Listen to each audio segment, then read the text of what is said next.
Tin නම්බරයක්. එහෙම නැත්නම් මේ බදු ගෙවීමේ අංකයක් ඔයා ගත්තේ නැත්නම් ඔයාව උසාවිය ඉස්සරහට ගෙනල්ලා ඔයාට සිර දඬුවම් නියම කරන්න පුළුවන් කියලා ඔයා දන්නවා.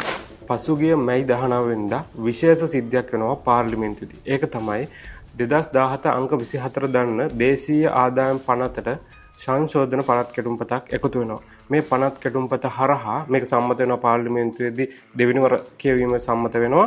මේ අලුත් නීතියට අනුව ඔයා බදු අංකයක් ගත්තේ නැත්නම්, ඒ කියන්නේ මේ ටින් අංකයක් ගත්තේ නැත්නම්, ඒ වගේම ටින් අංකයක් අරගෙන ඔයා බදු වාර්තා දේශීය ආදායම් දෙපාර්තමේන්තුවට ගොනු කරේ නැත්නම්, ඒ වගේම ඔයා බදු ගෙව්වේ නැත්නම්, ඒ වගේම මේ බදු ගෙව්වේ නැති අවස්ථාවලදී ආදායම් දෙපාර්තමේන්තුවේ ජෙනරාල්වරයා ඔයාව කැඳවන අවස්ථාවකදී ඔයා පෙනී සිටියේ නැත්නම් ඔයාට එරෙහිව අධිකරණයේ නඩු පවරලා ඒ අධිකරණයේ පවරන නඩුවෙන් ඔයාට එක්කෝ මාස 6ක සිර දඬුවමක්, එහෙමත් නැත්නම් ලක්ෂ 4ක් දක්වා වූ දඩයක්, එහෙමත් නැත්නම් මේ දඬුවම් දෙකම ඔයාට පණවන්න පුළුවන් කියලා ඔයා දන්නවද? මේක තමයි මේ ටින් අංකයේ පිටිපස්සේ තියෙන අලුත් නීතිය. මේක ඔයා දැනගන්න ඕනේ. මේක දැනගන්න නැතුව පුරවැසියෙක් විදියට ඉස්සරහට යන්න බෑ. මොකද අවුරුදු 18ට වැඩි නම් අනිවාර්යෙන් ඒ පුද්ගලයා ටින් අංකයක් ගන්න ඕනේ. එහෙම ගත්තේ නැත්නම් තමයි මේ කියන විදිහට අධිකරණ ඉස්සරහට ගිහිල්ලා ඔයා වැරදිකාරයෙක් වෙන්න පුළුවන්. මේක අපරාධමය වරදක් විදිහට තමයි ඉස්සරහට මේ නීතිය ක්‍රියාත්මක වෙන්නේ. ඉතින් මේ නීතිය නොදැන ඔයාට ඉස්සරහට යන්න බෑ.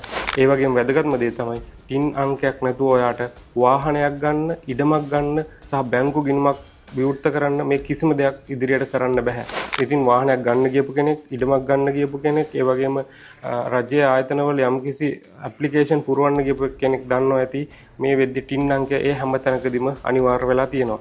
ඉතින් මේ ටින් අංකය නැතුවට ඉස්සරහට කිසිම දෙයක් කරන්න බැරි තත්ත්වයක් මේ අලුත් නීතිත් එක්ක හැදෙනවා. ඒතර මේ බදු කියන එකට ගොඩක් අය විරුද්ධ වුණාට මේ බදු කියන එක ගොඩක් රටවල දියුණුවට සංවර්ධනයට ගොඩක් හේතු වෙලා තියෙනවා. අපි දන්නවා විදේශ රටවල මේ බදු කියන එක ඉතාමත් කැපී පෙනෙන දෙයක් වෙලා තියෙනවා ඒ රටවල් වල. ගොඩක් අය මේ බදු ගෙවන එක ඉතාමත් තමන්ගේ වටින කියන වැඩක් විදිහට තමයි ගොඩක් රටවල සලකන්නේ. හැබැයි අපේ රටේ මේ වෙනකම් මේ බදු කියන එක එහෙම නැත්නම් මේ ටින් අංක අනම්මනම් ඒවා කිසිම දෙයක් අපි මේ වෙනකම් ගණන් ගත්තේ නැහැ. හැබැයි ඉදිරියට ගණන් ගන්නේ නැතුව අපිට ඉස්සරහට යන්න බැරි තත්ත්වයක් මේ අලුත් නීතිත් එක්ක හැදිලා තියෙනවා. ඉතින් මේකට ගොඩක් අය විරුද්ධ වුණාට ඇත්තට මේක හොඳ දෙයක්. මොකද අනිත් රටවල් දියුණු වෙලා තියෙන්නේ බදු අය කරන ක්‍රමවේදය හරි විදිහට ක්‍රියාත්මක වෙන හින්දා තමයි ඒ රටවල් මේ වෙද්දි දියුණු වෙලා තියෙන්නේ. හැබැයි අපේ රටේ මෙච්චර කාලයක් මේ බදු කියන එක තිබ්බට ඒ බදු හරියට ක්‍රියාත්මක වුණේ නැහැ. සහ ඒ බදු වලින් එකතු කරගත්තු මුදල් හරි විදිහට වියදම් වුන්නේ නැහැ. හැබැයි ඔන්න දැන් මේ බදු එකතු කරන ක්‍රමවේදය ඉතාමත් හොඳ තාක්ෂණික ක්‍රමවේදයකට යොමු වෙලා තියෙනවා. ඉතින් ඒක ඇත්තටම හොඳ වැඩක්.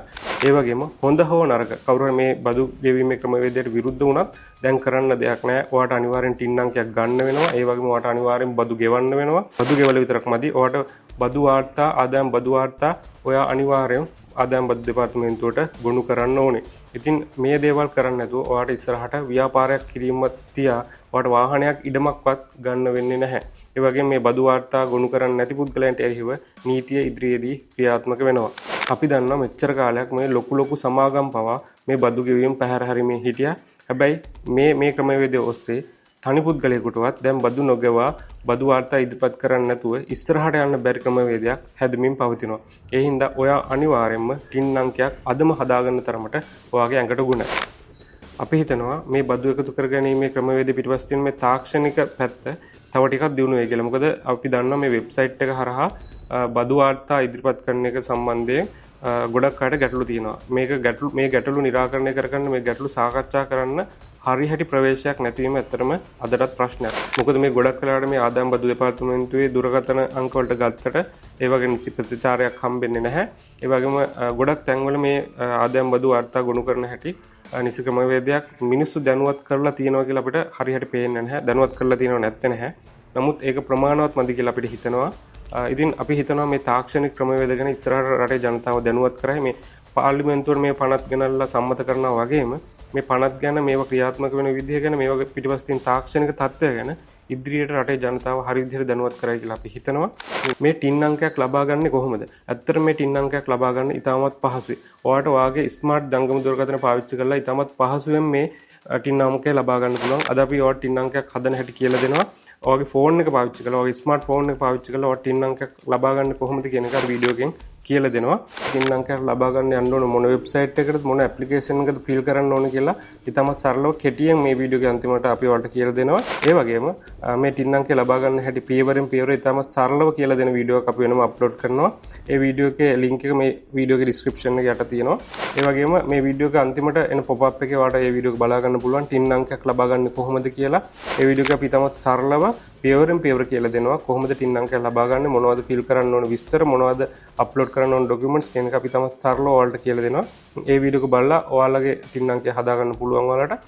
ඉතින් අපි බලමු කොහොමද මේ TIN අංකයක් හදාගන්නේ කියලා. ඉස්සෙල්ලාම කියනවා අපි මේක කරන්නේ ෆෝන් එකෙන්. ඉතාමත් පහසුයි. ඉස්සෙල්ලාම Chrome හරි Google හරි app එකට යන්න. ගිහින් Google එකේ මේ විදිහට TIN registration කියලා type කරන්න. ඊට පස්සේ මෙන්න මේ විදිහ එකක් එනවා උඩටම. සමහර අයගේ උඩට එන්නේ නැතුව මෙන්න මේ විදිහට පල්ලෙහෙන් එන්නත් පුළුවන්. ඉතින් ඉස්සෙල්ලාම කරන්න ඕන ඔයාලා මෙන්න මේ registration e-service කියන එක click කරන්න උඩින් මෙන එක. ඊට පස්සේ මෙන්න මේ විදිහ වෙබ්සයිට් එකට යනවා. මේක ඇවිල්ලා ශ්‍රී ලංකා ආදායම් බද්ධ දෙපාර්තමේන්තුවේ වෙබ්සයිට් එක. ඉතින් ඉස්සෙල්ලාම අපිට මේක තෝරන්න තියෙන්නේ registration type කියන එක. ඒ කියන්නේ අපි මොන දෙයකටද අයදුම් කරන්න කියලා. අපි කම්පැනි එකකටද, අපි තනි පුද්ගලයෙකුටද, එහෙම නැත්නම් NGO එකකටද, රජයේ ආයතනයකටද කියලා මෙතනින් තමයි ඔක්කොම තෝරන්න තියෙන්නේ. ඉතින් අද අපි අයදුම් කරන්න යන්නේ තනි පුද්ගලයෙක් විදිහට. එතකොට අපි මේක තෝරන්න ඕනේ individual local කියන එක. ඒක ක්ලික් කරාම මෙන්න මේ විදිහේ ඇප්ලිකේෂන් එකකට අපි ආරයි යනවා. ඉතින් මේක සංකීර්ණයි වගේ පෙන්වන්නට බය වෙන්න එපා. මේක තමත් සරලව පුරවන්න පුළුවන් එකක්.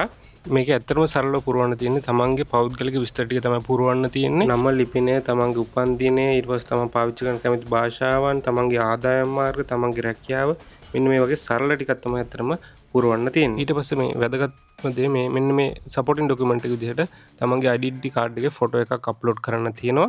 ඊට පස්සේ මෙන්න purpose of registration එතනට පුරවන්න ඕනේ අපි ඇයි මේ බදු අංකයක් අයදුම් කරන්න කියන එක. ඒක tax purpose දුන්නාම හරි. ඉතින් මේ ඇප්ලිකේෂන් එක තමයි පුරවන්න තියෙන්නේ. මේක වැඩි දෙයක් නෑ. ඉතින් මේ ඇප්ලිකේෂන් එක පුරවන විදිය ගැන දීර්ඝ පියවරෙන් පියවර කියලා දෙන වීඩියෝ එකක් අපි වෙනම අප්ලෝඩ් කරලා තියෙනවා. ඒක අපි ටයිප් කරලා පෙන්නනවා මොනවද ඇතුළත් කරන්න ඕන විස්තර කියලා අපි සරලව කියලා දෙනවා. සරලව ටයිප් කරලා පෙන්නනවා. මේ වීඩියෝ එක අපේ පල්ලෙහා ඩිස්ක්‍රිප්ෂන් එකේ තියෙනවා. ඒක ඔයාලට ගිහිල්ලා බලන්න පුළුවන්. මේ ස්තුතියි අපේ වීඩියෝ එක බැලුවට. මේ වගේ දේවල් අපි ඉස්සරහටත් කතා කරනවා. අපේ YouTube channel එක subscribe කරලා තියාගන්න. ස්තුතියි.